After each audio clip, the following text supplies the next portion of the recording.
Ray Brown's Talkin' Birds. Made possible by the generous support of the Birdwatchers General Store, Orleans, Cape Cod. Birdwatchersgeneralstore.com. By Vortex Optics. With the VIP warranty, their unlimited lifetime promise to keep you and your optic covered. Learn more at vortexoptics.com. And Beautyo Books, an independent, family-owned bookstore carrying one of the largest selections of birding books in the world. BeautyBooks.com. Good morning. Welcome to our show, number 887. We recently talked about a bird whose movements the Cornell Lab of Ornithology describes as bouncing along branches like a golden flashlight in the dim understory of swampy woodlands. But our friend Stephen Jones out in Hardin County, Ohio, hasn't just talked about this bird, he's been observing it.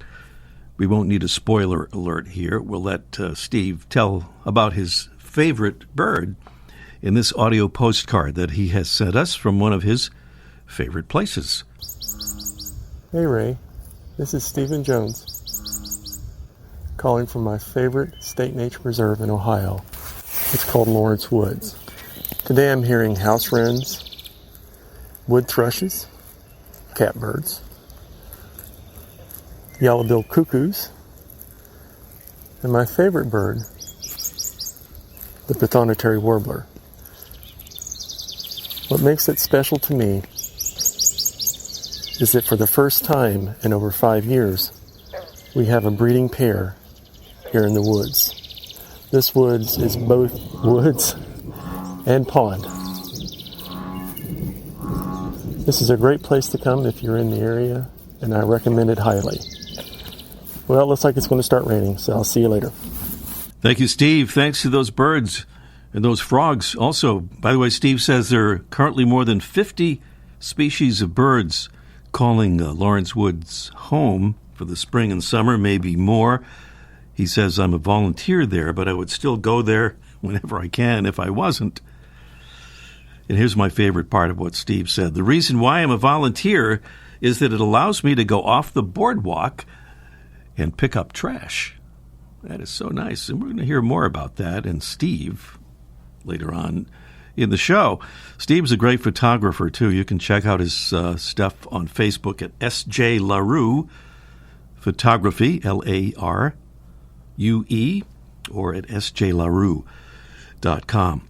Last week, we heard an audio postcard from our Freya McGregor at the Bombay Hook National Wildlife Refuge in Delaware, and we meant to follow it up with a shout-out to a friend of the show who volunteers there. So a belated salute to Jay Messenger. Thanks for your good work there, Jay.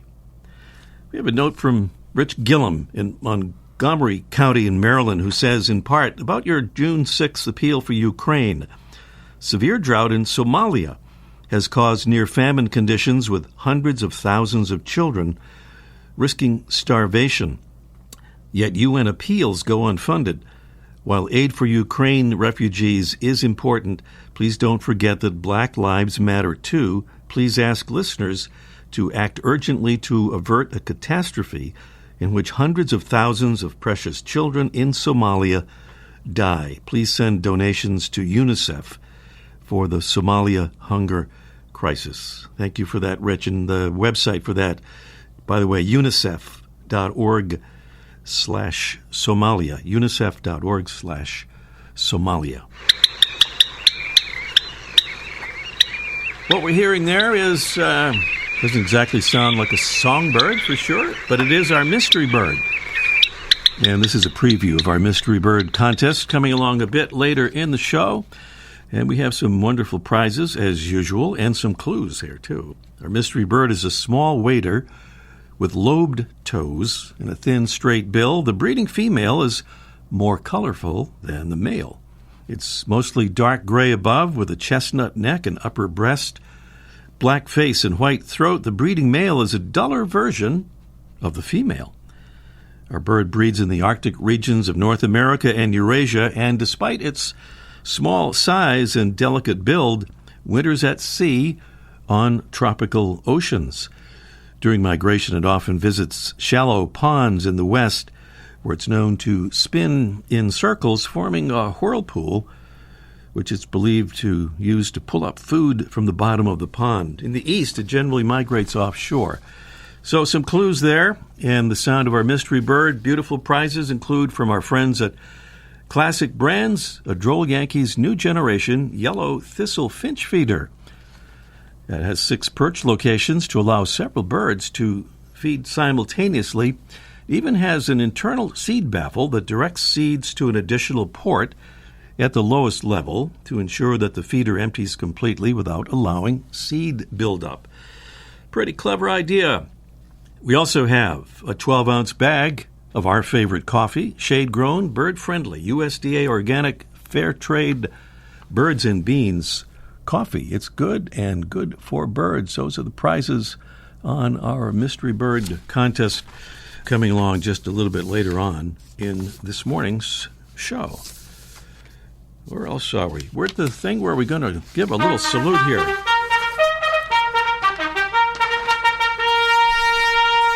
To the royalty of the Talking Birds family, our Talking Birds ambassadors helping us get the word out about our show and about birds and conservation. And thank you to Rebecca from Red Lion, Pennsylvania.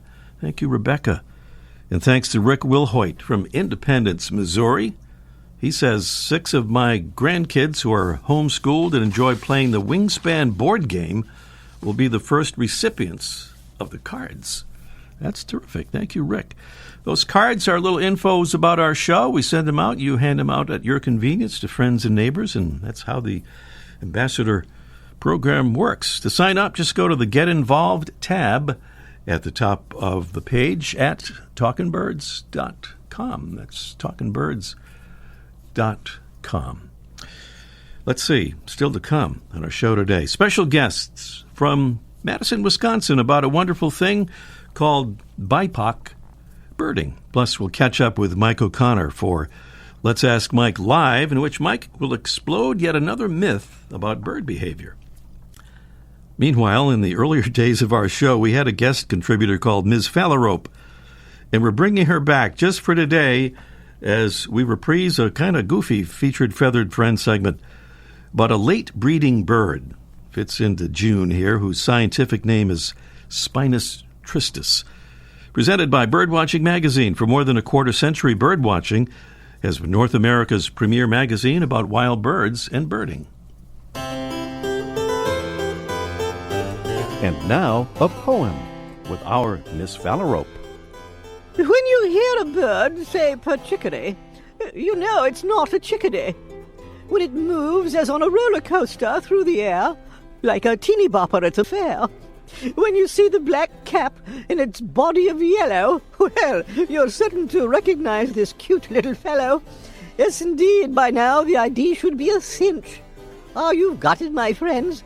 The American goldfinch. Thank you.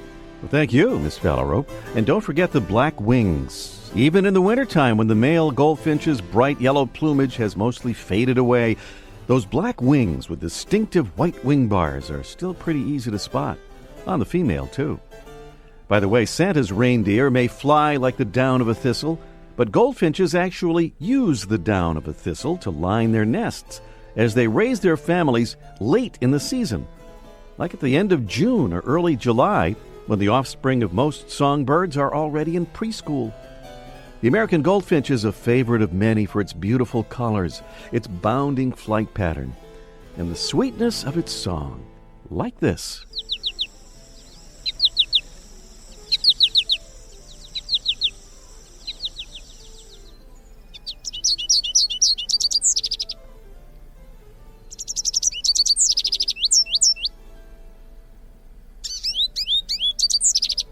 The American goldfinch. This week's Talking Birds featured feathered friend. Welcome again. It's our show number 887. We hope you'll keep in touch and get to us through our website, Facebook, Twitter, Instagram. Our website is talkingbirds.com. No G in talkin'. BIPOC stands for Black, Indigenous, and People of Color. BIPOC. It's intended to center the experiences of Black and Indigenous groups and demonstrate solidarity between communities of color. Well, this concept has found its way to birding, including through the BIPOC Birding Club of Wisconsin. They describe the core of their work as the desire to welcome, include, and respect everyone who is or wants to be part of the birding community.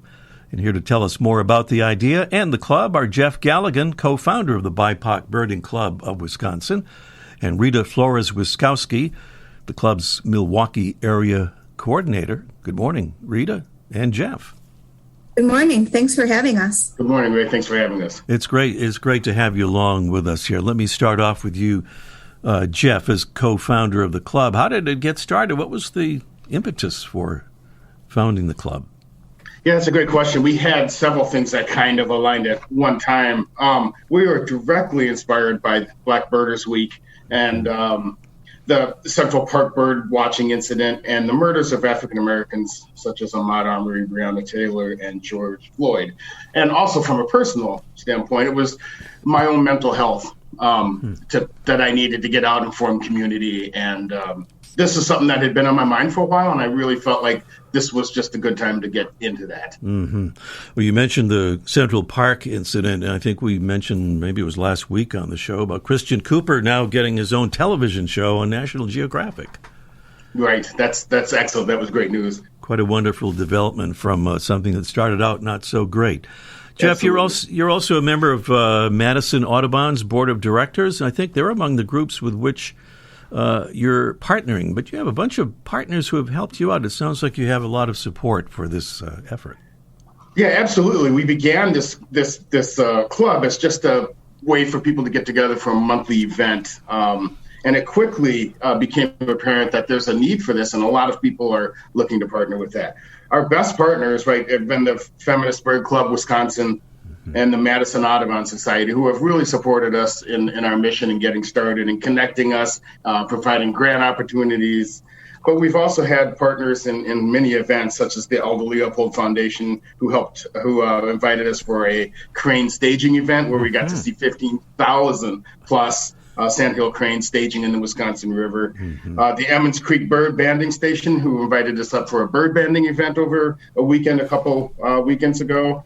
The Henry Vilas Zoo for a recent Black Birders Week event at the zoo. And we have an upcoming event in July at the International Crane Foundation. And there will be more to come as well. All right. Yeah, really? And today we're going to be meeting up with Color in the Outdoors, which is in Mayville, Wisconsin, near the Horicon Marsh, which is a great birding spot. And they're going to meet with us, and they have property there. Chris Kilgorn is the founder of Color in the Outdoors. That's Rita Flores-Wiskowski that we're hearing there. And Rita, you're coordinator for the Milwaukee area for the BIPOC Birding Club. What's been your experience so far with the group and the level of acceptance that you're finding?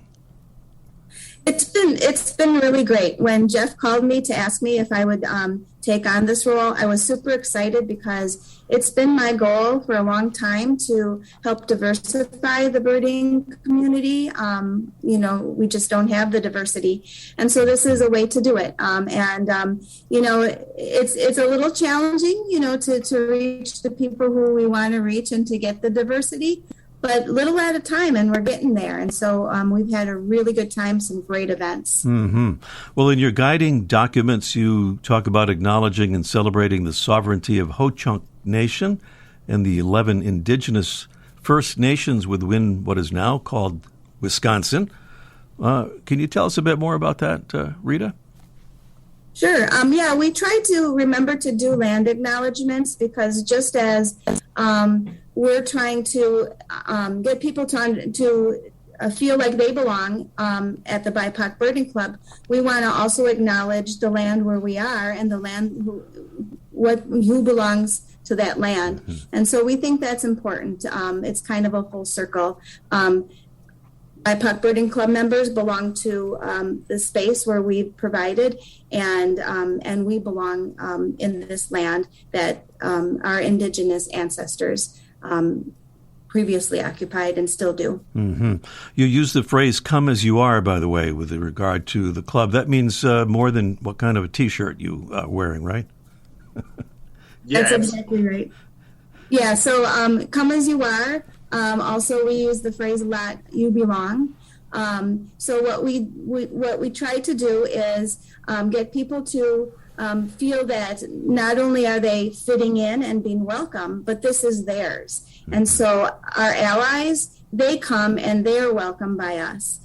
So that's kind of a little bit of a different feel, and that's why the BIPOC Birding Club of Wisconsin is important. Mm-hmm. Well, that ties in with the idea of inclusion. And Jeff, you're focusing, even though this is inclusion, on certain groups in BIPOC. So how do you maintain the sense of inclusiveness? And Rita had mentioned this a few days ago, but we're just trying to create spaces for people of color in what has traditionally been white spaces in Wisconsin. So everybody is included. It's just with the knowledge that this club is to do that. However, anybody is invited to come that believes in that or supports the mission. Absolutely. Because we need everybody to make all of this work. Mm-hmm. And one thing I just want to quickly add is just, we really, the Come As You Are, we also just really, we love new birders. We're family friendly. We love kids. So we don't have we're not going to people or anything like that. We really celebrate people seeing things they've never seen before. We love questions. Nobody's got an ego big enough to, start drawing anybody else out. And we're really supportive of that. Yeah, we lend binoculars to people who are coming for the first time. And we a lot of times have people who have never birded before. So those binoculars that we have lend out are super important for that experience. Mm-hmm. Wonderful stuff. Jeff Galligan and Rita Flores-Wiskowski from the BIPOC Birding Club of Wisconsin. I want to give the website here and also encourage folks to check out the newsletter, which you can find on the website, and also meet Jeff and Rita. The website address is BIPOC, that's BIPOC, BIPOCbirdingclub.org. Rita and Jeff, thank you so much for being with us, and thanks for that good work you're doing. Thank you. Thanks for having us. Yeah, we appreciate it. Coming up next here on Talkin' Birds, it's our Mystery Bird Contest in just 1 minute. The flutter of a tail feather, the flash of a wing bar in mid-flight. You don't always have a lot of time to identify a bird in nature, let alone to appreciate its beauty. But with Vortex Optics, you'll have the power to bring every wild moment closer. When you choose Vortex, you're choosing to have a partner in the field as passionate about nature as you are. Whether you're spotting old friends on the backyard feeder or packing for a once-in-a-lifetime trip to add a few species to your life list, Vortex offers a full range of optics and optics accessories for every birder and every budget. And whether the birds are taking you to another state or another country, you're always covered by the Vortex VIP warranty, an unlimited lifetime promise to keep you and your optic covered. If you'd like to learn more, or if you need help choosing your next optic, give Vortex a call at 1-800-4VORTEX or visit vortexoptics.com. There's that sound again of our mystery bird, and the actual mystery bird contest now underway here. And the phone number to call, we'll give it again in a moment, is 781-837-4900. So call in as soon as you can, and maybe win those beautiful prizes and have the satisfaction of identifying our mystery bird. However, even if you don't identify it correctly, you could still win, because a drawing will determine our winner if no correct answer is received. 781-837-4900. Our mystery bird is a small wader with lobed toes and a thin, straight bill.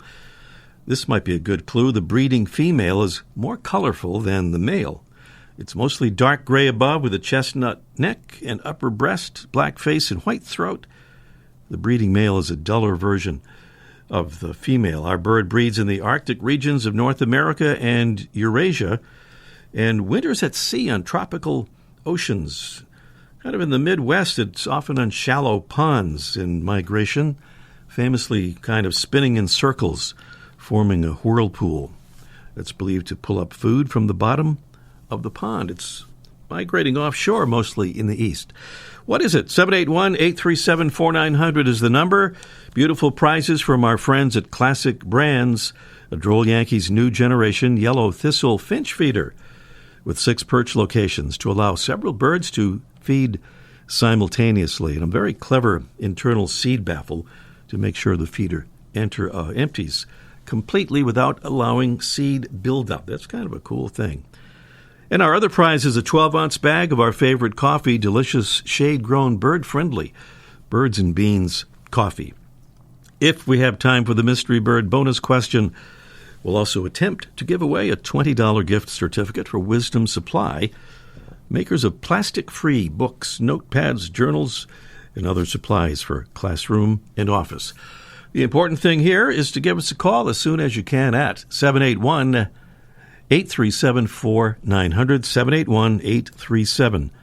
781-837-4900. And up next, we're going to check in with Mike O'Connor live from Cape Cod, Massachusetts. Let's ask Mike in just 1 minute. Beautyo Books carries one of the largest selections of birding books in the world.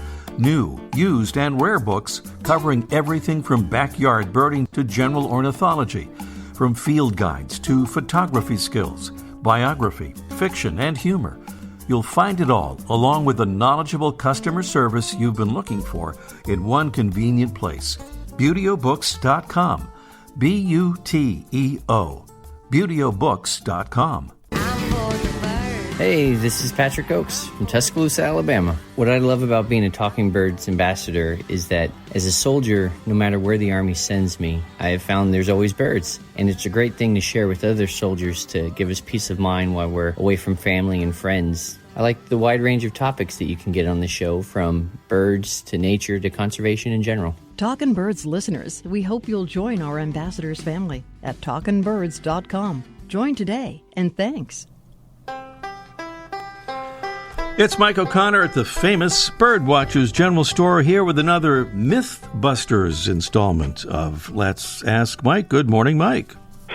Good morning, Ray. Yeah, isn't that a program? Maybe we're getting copyrighted there. I don't know. Oh, the Mythbusters thing? Yeah. We might have to change that name. There's nobody here from the legal department right now, but we'll check with them on Monday. On Monday for sure. My notes here, it says you're talking about a myth concerning Orioles and peas. Is that a misprint I got here? Right. Yeah. If they don't eat their peas, there's no dessert. Okay. A customer came in and said, had I ever heard about feeding Orioles? Like, we always feed Orioles oranges or nectar or grape jelly seems to be the big feed. But she heard that, and she had read that they'll also eat frozen peas. So not hearing that, I went out and got some frozen peas, and she did the same thing. And then we compared notes, and here we are, the neighbors always give me second looks when I go outside. Here I am with a container full of frozen peas and putting them outside. There he goes again. There he goes again, right. All the vegetarians in the neighborhood were eyeballing them, but as far as I could tell, the birds had zero interest. The catbirds picked them up, dropped them. But here's the interesting thing. The peas looked beautiful for a while, but as soon as the sun hit them, they hardened up and lost all their color. They went from peas to more looking like something that came out of the back end of a rabbit. They just kind of shriveled up and became totally unedible. They were hard, and I dumped them out, and I tried it a couple of times, tried them in the shade, and for days it didn't work, and I contacted the woman. She had the same results. So I don't know if I'd recommend it. Other people you see online say it worked. I would not recommend it. Save the peas for, your soup or your lunch and give them some jelly. That's all. The other thing I wanted to mention is goldfinches. Another person came in, and, when you see on a package of a goldfinch feeder or like a thistle feeder, it's always the bright breeding plumage males, which are stunning, and there might be as many 20 or more males on the package. And this person wanted to know, will you really get this many males at the same time? Where are the duller females? Or is this some kind of trick photography? Well, that's what I didn't know either, but I looked it up, and this could actually be true. There are often times when there's a lot of males at a feeder, because in the case of goldfinches, the female will sit on the eggs, and the male will bring her food. So he'll go out, get some food, give it to her while she sits on the nest, and continues to incubate and protect the eggs. So there is a period during the year when the goldfinches, mostly the males, are out getting all the food for the family while the females protect the eggs. So, yeah, you could get a lot of males because they're gregarious. They feed in flocks. So a flock of 15, 20 beautiful male goldfinches on a feeder is quite possible. All right. And that's there you go. So whatever we call this, it's been busted or proven. All right. Well, thanks for explaining that. And about the Orioles and peas. Too bad I didn't think to give peas a chance during that, but maybe. Yeah, we'll redo this in post. All right. We'll talk to you next week, Mike. Okay. Mike O'Connor there at the famous Birdwatchers General Store on Cape Cod. Back to the Mystery Bird Contest after this. Every Wednesday, Birdwatching Magazine sends an e-newsletter full of information of interest to birdwatchers, including recent news stories about birds, conservation, and science, photography tips, stories about places to go birding, bird ID tips, and much more. Best of all, the newsletter is free. Sign up today at birdwatchingdaily.com/newsletter. Okay, there's that mystery bird. We've given the clues there. We'll give just a quick recap on part of the clue. A small wader with lobed toes and a thin, straight bill. An interesting point is that the breeding female is more colorful than the male. So 781-837-4900 is the number to call if you think you know what that bird is, or take a guess at it, because a drawing will determine the winner if we don't get the exactly correct answer. Caroline is in Scituate, Massachusetts. Good morning, Caroline. Oh, good morning. Good morning. Don't you sound chipper? Well, I'm listening to the bird show. Oh, that's the secret. All right. Well, what do you think, Caroline, on the mystery bird there? I think it's the whimbrel. The whimbrel. Let me see if the whimbrel. We'll see what the soloist does over here. That's apparently not a whimbrel there. No. Not a whimbrel. Too bad. Yeah. But thanks for trying that. I don't know if we'll have time to do another call here or not. We might have to. I'll tell you what we'll do, Caroline, because you were so kind to call in and take that guess that we're going to do a bonus question, so you might have a chance to win a prize here after all. Okay. What do you think about that? This would be for that wisdom certificate. That sounds nice. Yeah. So let's see. This is a multiple choice question. You ready? Mm-hmm. A natural power source hints at how electric vehicles could allow or unlock new ways of generating energy. So this is not about birds directly, but it's about conservation. So what is that power source? Is it A, electromagnetic energy from the sun, B, heat pump energy, C, gravity from the earth, or D, hot air from politicians in Washington? There's always plenty of energy there. You don't hesitate at all about that. You say A, that would be electromagnetic energy from the sun. That is not exactly right. It's actually gravity from the earth. This is an amazing thing. Well, they'll take a train that's empty and go up a very tall incline and then load up the train from the mine material up there. And because it's got all that extra weight, it can go back down again and then go back up again without charging. So it, in effect, it kind of sounds like a perpetual motion machine, but it isn't really, because you're using that mined material and gravity. At least that's what they tell us. Caroline, stay on the line, and we'll arrange to send you that beautiful wisdom certificate. Thank you. And may I have some more cards, please? More cards. You're a Talking Birds ambassador. That's so beautiful. We'll send some cards out to you, too. Thank you, Ray. Thank you, Caroline. All right. Did we identify our mystery bird? No, we didn't. So we should do that, because we sometimes forget if we don't get the right answer. And our mystery bird is the red-necked phalarope. The red-necked phalarope. That's our mystery bird. And guess what? We are out of time for this morning's show. That means we are going to go and get to work on the next one. Thanks for being with us. See you next week. The bird show. I like that. I must. Ray Brown's Talking Birds. Made possible by the generous support of the Birdwatchers General Store, Orleans, Cape Cod.